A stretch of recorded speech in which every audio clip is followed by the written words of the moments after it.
Hello, everyone, and welcome to another episode of the Career Evangelist podcast. So, guys, buckle up today because we have an awesome guest who has spent 3 decades across 4 continents helping professionals stop settling so that they can start compounding. He built the Rise Up platform, which has impacted over 32,000 careers. And our guest today is on a mission to close the post-hire gap once and for all. Please, everyone, let's welcome Dr. Deepak to the show. Hi, Dr. Deepak. Welcome to the show. Bola, thank you very much. What an awesome intro. I mean, when you say things like that, I'll take you for lunch, I'll take you for dinner. Maybe you can come stay with me for a month. I love it. Thank you for that great introduction. Okay, the good thing, I think you are located in Houston. Is that correct? Yes, I'm in Houston. Absolutely. It's yep. I'm your neighbor, let's put it that way. I'm also in Houston. So um, Oh, bravo, maybe bravo. maybe we can see ourselves. We can meet each other one day driving on Highway 10. Who knows? Absolutely. We'll do that. Absolutely. I'm just north of Houston, just south of Woodlands in the Springs area. You'll find me. Oh, okay, okay. Anyway, welcome to the show, Deepak. You've worked in India, South Africa, the UK, and here in the US. How did navigating 4 completely different continents, different work culture, how did that shape your understanding of career growth? Here's the funny thing, right? People put cultural lens on everything, right? But let's just bring it down to the basics. This is something that my mom always told me. She said, when you meet someone with a different religion, different background, you got to understand one thing. They all eat the same way you do. They may not eat what you eat. I come from a Hindu strict family, right? There's certain things we don't do. Those are cultural. But at the end of the day, if people bleed red, people eat, and people dress, and people have rituals, that tells you that we're all human at the core, right? So one of the tricky things that I've realized is that most people that complain or try to look at countries or differences, they do it from a jaundice point of view. Every time I visit a new country, I wipe my slate clean. I ask myself a simple question. Mama Africa, as an example, right? She's given so much to the world, right? We claim ancestry from her, Right. right? And you talk about Nairobi, you talk about Lagos, and people will start talking about how much dirt there is, how much people there are. It's just jammed, it's just traffic. And I'm like, I don't understand that. Why are we complaining? It's like, if you're born in a family of seven sisters, you don't literally go tell people that you accept it. You accept it. So for me, my biggest thing has been acceptance. So my experience is as follows. Yes, people are different in the way that they act and behave, but I come from a sales background. Let me tell you, salespeople in Nigeria, salespeople in South Africa, salespeople in India, they are all driven by they are people that want to do more, they want to earn more, they're motivated by certain basic things. They tend to also be people that are resilient. They hear no, they are upset, but they figure a way to come back. They may speak different languages, but so for me, anyone listening in, my request would be as follows. We spend a lot of time, people ask me a simple question, which is the best country you've lived in, Deepak? And here's my true, honest answer. Well, I put my hand on my chest when I say this. Each and every country has delighted me, has made me what I am. I go back to South Africa. I am not even Christian, and I used to listen to Christian hymns. The way they have blended the local culture in standing in the open sun under a tree, singing praise be to the Lord and stuff like that. Other people look and say, oh, the savages need to be taught something. What are you talking about? They're with nature, Mother Nature, you're communing. And two, your message to your God is, what are you talking about? I can speak of God lying in a bed. I can think of God eating dinner. So why would I not think of God in any place I want? So I actually named my dog and my company Jabulani, which is a Zulu word for rejoice. All And right. that word simply comes from an honest truth. Rejoicefully has risen. So people keep telling me, Mr. Bhootra, why are you acting and talking like Christian stuff, but you're not? And my response is very simple. Again, you're misunderstanding. You think that Christianity or some language or some culture is owned by a group of people and anyone else using it or looking at it is wrong. It's not like that. If we believe that the Ten Commandments give you a good scripture and a way to run your life, then well, why would I argue against it? There is no religion that I'm aware of actually goes against any of those. They might tell you that we don't want to be subscribing to a different religious methodology. That's a different problem, right? So my response slightly long-winded. I have found a lot of cultural nuances which are very different, but I've never used that as a means to criticize. I've used that as a means to learn. And yes, it can be very complicated at times, right? You deal with an American, they're straight eyeball to eyeball, man to man, tell me what's on your mind. In certain cultures, you don't get that abrupt. You don't get to that point. So, as an example, but the reality also is that we now live in the 21st century. And two, if you're dealing with multinational corporations and organizations, people are now worldly wise, Bola. You know that, right? They are reading well. They are also aspirationally very well. So, I right now have teams in, just so that you're aware, I have people reporting to me in my small organization from Nigeria, from Portugal, from India, from the US. And let me tell you about all of these people. They speak the same language. They all want to grow a business. They all know what YouTube is. They all know how to get onto it. They may have different mannerisms. Some of them may take different holidays. But at the end of the day, there's a common language. And money, business tends to be a common language. So for people who are more caught up with the cultural nuances and differentiations, I said, look for the commonalities. The commonalities will set you free. I think that's a long-winded answer, but that's how I position myself in the world. Yeah, Uh, I'm going to summarize it. I think what I heard from you there, Dr. Deepak, is people need to listen, people need to learn, and they should try to accept and adapt when they find themselves in a different culture. And now that will take us to the next, because you mentioned your business. Can you tell us more about your business? What do you do? Sure. So, 34 years of corporate servitude, Bola.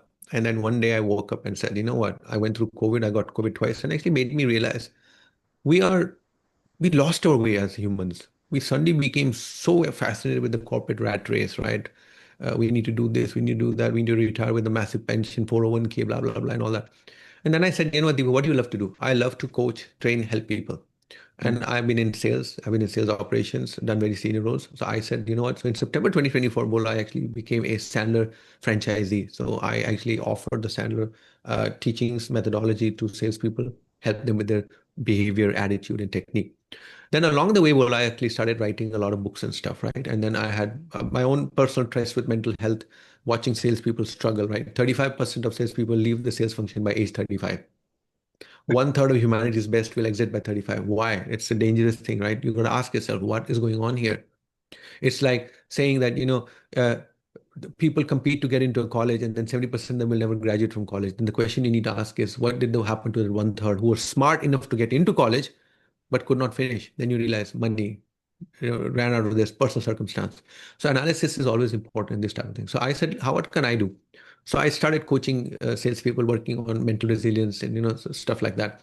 And then along the way, I decided to do something which is step back in, press the button, and send the elevator back down. 21-year-olds. If Deepak 21, when I was 21-year-olds, I used to face a lot of things. I'm shocked to tell you, today's 21-year-olds are still facing the same thing. The manager is not available. Managers has 10 people reporting to them. Promotions are determined on what? Politics? We don't know. Promotions, maybe 10% of the gang is going to get a promotion. Then on top of it, you have AI. AI is wrecking, sir. I can tell you. If you pick up a newspaper every day, particularly in high tech, these were roles which were built on a certain philosophy. And now that philosophy is being shaken at the core. And the reality is that the wrecking ball is not wrecking the foundation, which is low level jobs. It's wrecking vertically, from the top all the way down. So I've been watching that. So I ended up creating a platform called Rise Up. Rise Up is actually, believe it or not, we are now rebuilding the platform because I've just raised funding. As of yesterday, we actually got a big funder that has stepped forward and we're rebuilding the platform. We will launch the new platform hopefully July 4th. I'm very excited about that. That is career progression. LinkedIn talks about career identity. You go to LinkedIn, you can see what a person does. LinkedIn doesn't help you build your career though. You think you're building a career in LinkedIn because you see ads, you see jobs. Reading a billboard about toxicity or how to manage a toxic manager has got nothing to do with managing a toxic manager. I don't know how to explain this to you, but it's like trying to manage your stress by reading a book. You need to implement what's in the book, Mm-hmm. right? Every household has a religious book in it, but check the members of that household. They don't live up to it. It's one of those things. So we are building a community that allows you to understand what's going on and build by looking at other people. Because remember, I come from a background which states you can learn so much from people from another across the table. Don't get caught up by bowlers, snappy t-shirt, snappy Ask yourself, he has just said something very powerful. Let me focus on that. Don't get distracted by what he's wearing. Don't get distracted by his race. Get distracted by his ideas. Let his idea pick you up and say, oh, wait, Bola, repeat that. Oh, wow, I think we need to do something with that. That'll excite you more than me telling you that your jacket makes you look really cool. That's it. Sorry, long-winded again. Back to you, boss. No, thank you. No, you mentioned sales profession, and I want to maybe double click on that. You've had decades of experience in sales. You mentioned that maybe 35% of people they quit this sales profession at the age of 35. To Yeah, you, in your opinion, what separates people that win in sales from those that quit? you're gonna not like the answer. The answer is very odd. The answer is number one, Give it to me. they find the right people to associate with. And Okay. I know a lot of people lean forward and say to me, you sound like my mother who told me, you know, those four friends of yours, they're going to take you to jail one day, boy. Stay away from those four friends.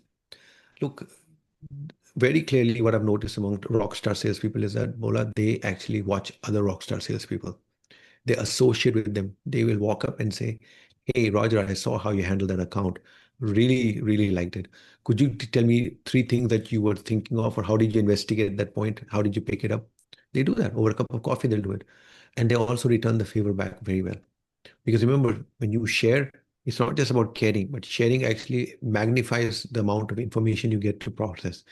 Uh, that's the first attribute I'll say. The second attribute that I would say about great salespeople who manage their is that everyone gets upset.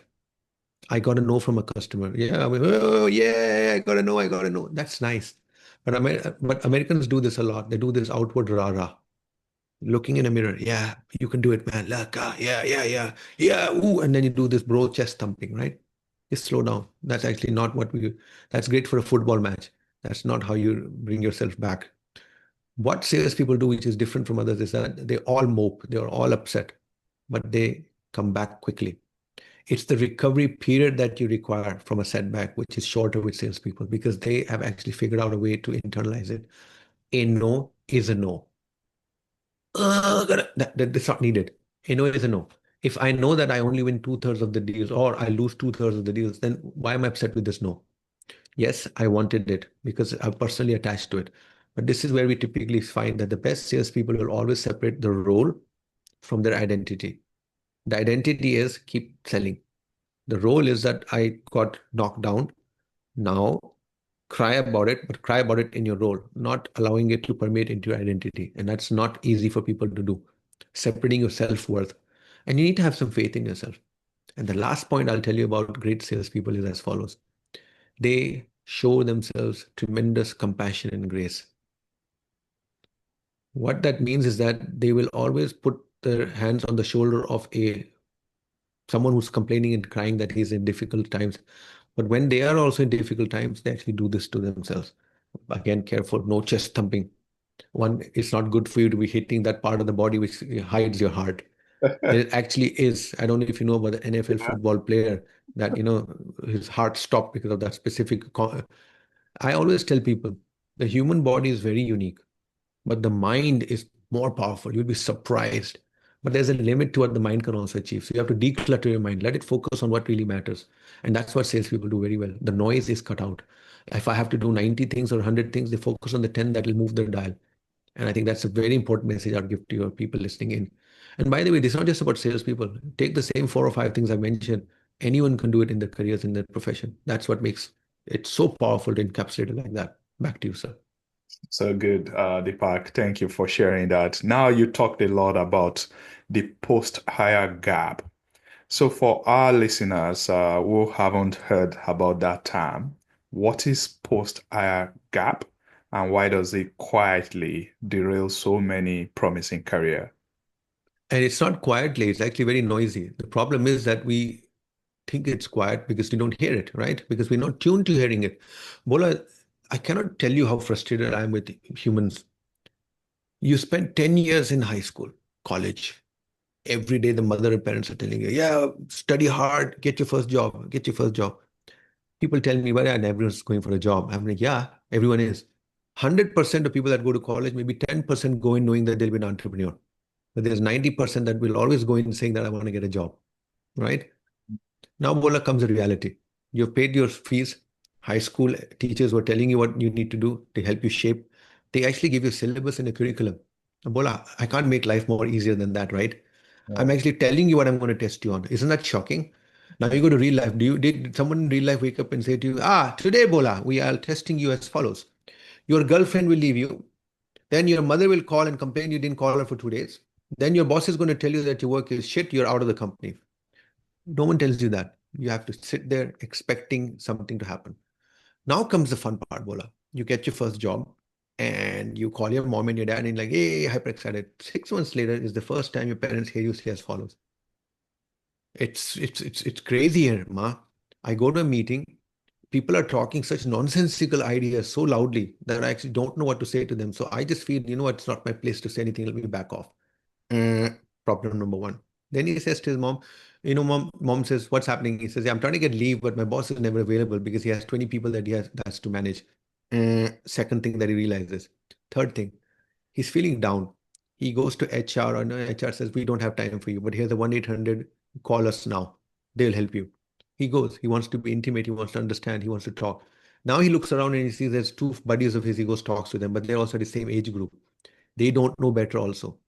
Now you suddenly have this post-hire gap, which is nothing more in simple terms than saying, whatever brought you to the first job is not going to sustain you in the remaining 30 years of your life. And Bola, that's the first time people get the shock of their lives. They realize they spent 10 years in a structured scaffolding that actually was designed to make them successful. And yet people fail. Now, can you imagine that those people with all that protection still struggled? Now you unleash people like that into the workforce. My estimation is that nearly 400 million people enter the workforce, and within the first 3, 4, 5 years, they are so disillusioned they start making wrong decisions because they are expecting the world to help them. What they're missing is that they need to help themselves.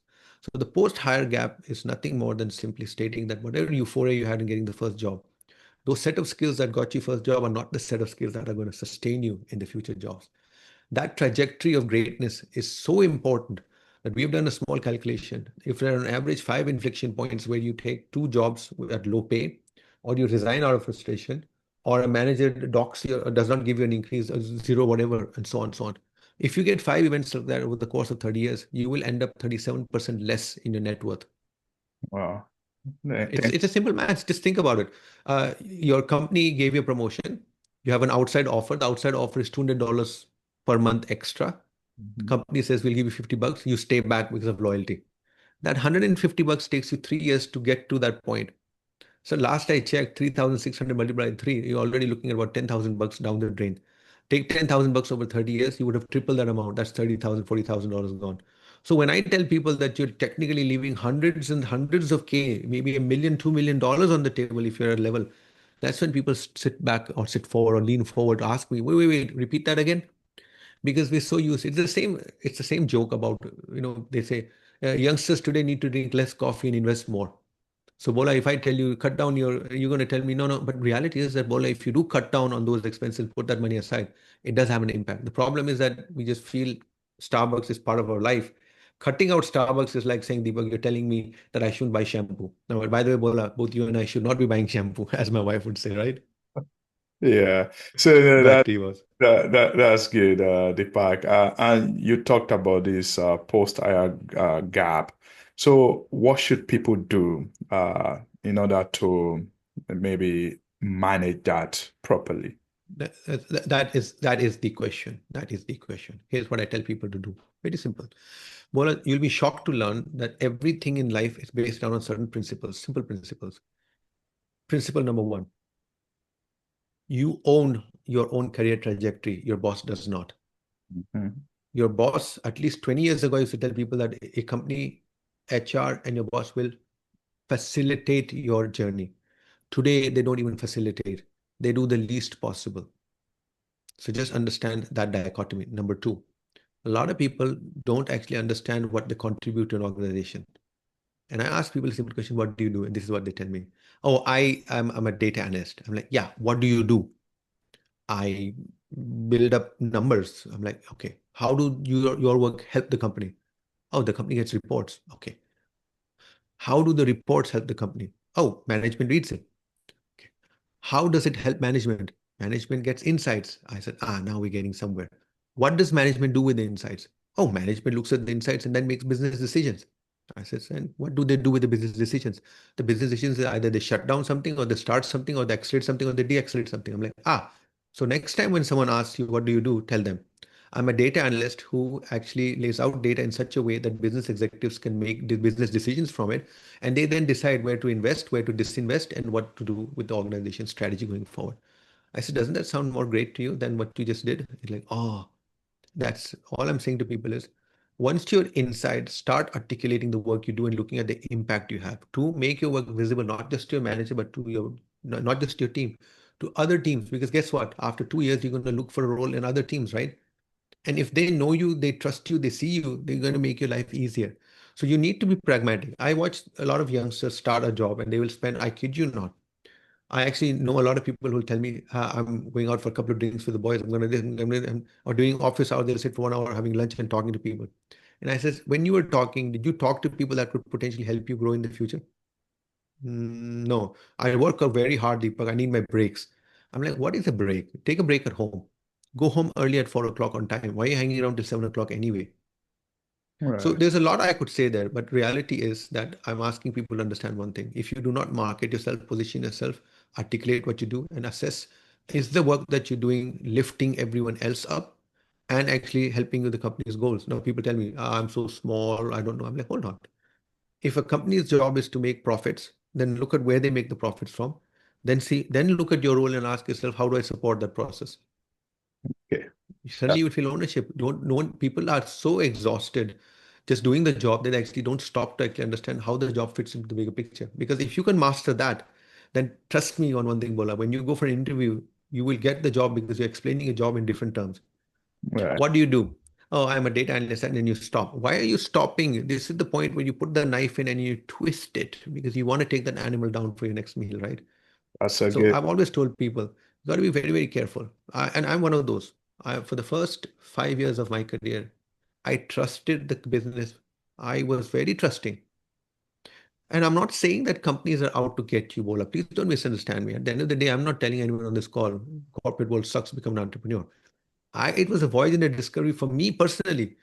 Who am I to tell you, Bola, what you need to experience it yourself and make that call. But Okay. that's how I would answer your question, sir. No, thank you, Deepak. I like the way you put it. People need to hone their career. That's what I'm hearing from you right there. Now, the world has changed a lot. We are being driven by technology in so many directions. So now we want to hear from you, Deepak. Considering the role that AI play today, and in your experience, what do you tell people about mentoring? Is it still necessary in 2026, or do you think AI can take that position? What's your take? Two answers. First, let's define mentoring, right? There is a coaching element to the word, there's a mentoring element to the word. For me, coaching is non-specific, generic type of advice, right? Which can apply to any role, anything. It's more about your internalization of your skills and how you can. Mentoring is a more focused thing, which is saying that I want to be better at the work I do. Is there a better way to do the work I do? If I'm in an Excel spreadsheet, is there a better way to operate that Excel spreadsheet? Let's, for the sake of this argument, just talk about advice, guidance, right? Here's my answer to that. If you want to accelerate your career, you can rely on AI to do some basic stuff. But in sales, as an example, I can use AI to write my emails. I can use AI to write my LinkedIn DMs, right? But at the moment of truth, when I'm presenting to the customer, when I am talking to the customer, when I am selling to the customer, my positioning is going to be informed by AI, but it's not delivered by AI. It is me, the person who still retains control, and I bring in my judgment and what I call augmented intelligence. So for me, in the world of AI, let me tell you who's going to get wiped out if they don't think about it the way that I want them to think about it. Augmented intelligence means that you're not the human in the loop. You are the human. AI is in the loop. And I think that's problem number one. We are allowing AI a lot of autonomy. And we say that and we will check to make sure that the autonomy is not breached. I get that. But let's park AI at a wishy-washy level and just talk about AI at our levels. I'm a salesperson. I am going to use AI And I'm telling salespeople, use AI not for the easy stuff, like writing emails and stuff like that. AI is good at that. And by the way, they get that wrong also. So they will give a prompt to an AI as follows. I'm meeting the CFO. Give me two reasons for why, how I should position our price. That's weird. You know who you're meeting. You know his caliber. You know the company. You also know what you've done till now. Why aren't you writing a better prompt? Because people are lazy. And this is the problem. Lazy people will get results from AI and they'll be super impressed because AI is actually designed to give you an answer very quickly based on average responses of other people. That's why it's artificial, right? It is artificially giving you an intelligence derived from real people, though. Let's be very clear here. It's read all the books, it read all the stuff, but at the end of the day, it's giving you what I call an average response. How should man live his life? And AI will give you an answer as follows: live it by the 10 commandments. It'll also tell you, as Gandhi said, then the third version will say something else. Then you suddenly realize it's all about interpretation. So your AI has interpreted your question in its own ways. And even the same question asked on a Monday will get a different answer. On Tuesday, will get even a more different. So you need to use AI to actually be a devil's advocate. One of my favorite prompts that I typically use, and I want to share this with everyone, is that, hey, I have a performance review with my boss coming up. Give me some talk tracks to think about how to talk to him and how to position myself. That is vague. What I would say is, I have a performance review coming up. Here is a sample of the performance review that happened last time. Here are examples of emails where I and my boss have gone at odds with each other. Here are my strengths. Here are my weaknesses as my boss has given it to me. Knowing my boss's temperament as well as here's his LinkedIn profile and here's a post he's done before. Now I see too much complications going on, but what you're doing is you're building up knowledge because and that's what we're going to do with Rise Up. Rise Up's goal is very simple. We now have the technology that actually integrates into your life. We want to make sure that you're using AI in a longitudinal way over time.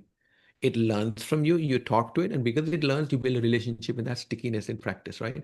So my request to people is if you're using Chat GPT or whatever to become better, start asking what I call devil's advocate type of questions. One more thing I actually do is if I give a prompt, I say to it, hey Chat GPT, I've given you a prompt, but to make this response from you really, really, really awesome, could you give me 5 questions that I should answer for you?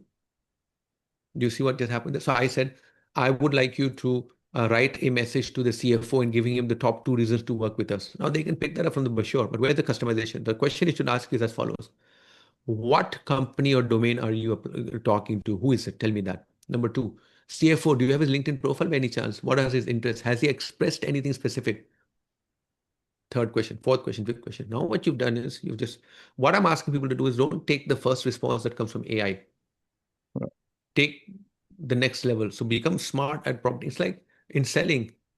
Well, we talk about meeting, sitting with the customer, and you say to the customer, thank you for taking the time to meet me. Really appreciate it. Just to make sure that I understand, could you tell me what's on your mind as to why, or I have this to offer? Then you start the conversation. Then he says, we're trying to solve this problem. How long have you had the problem for?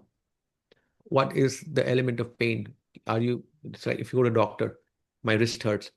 Show me how it hurts. Ow. What have you done to cure it? Stuff like that. Then you build a conversation, you do the discovery process. You need to do discovery with AI also. You will become smarter for it. AI will not take your job, Bola. Your colleague using AI will take your job. Sorry to say that to you.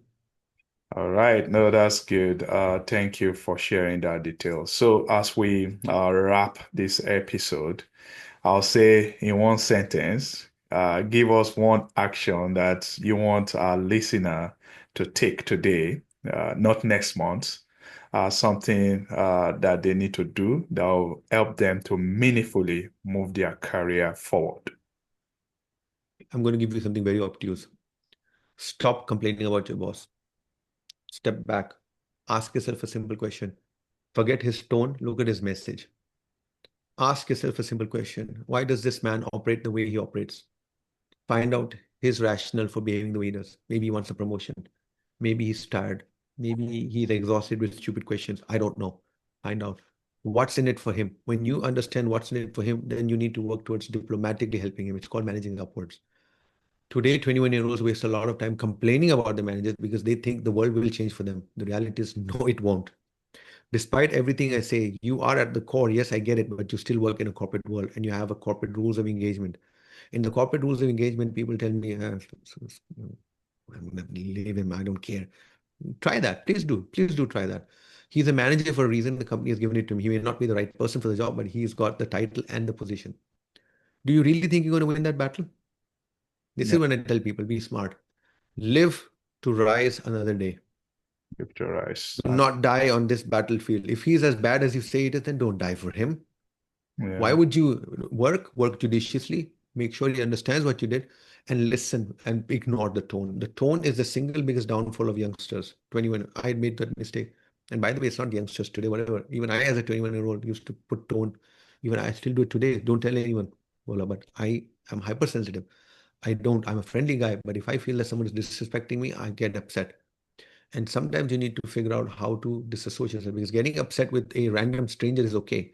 Getting upset with someone that you spend 8 hours a day with is critically to manage. yeah. And people don't do that. That's my parting advice that I would give you, Mula. Thank you very much for coming on the show. We appreciate your time, Dr. Deepak. My listeners, they want to know how they can connect with you. Can you please tell us where can we find you?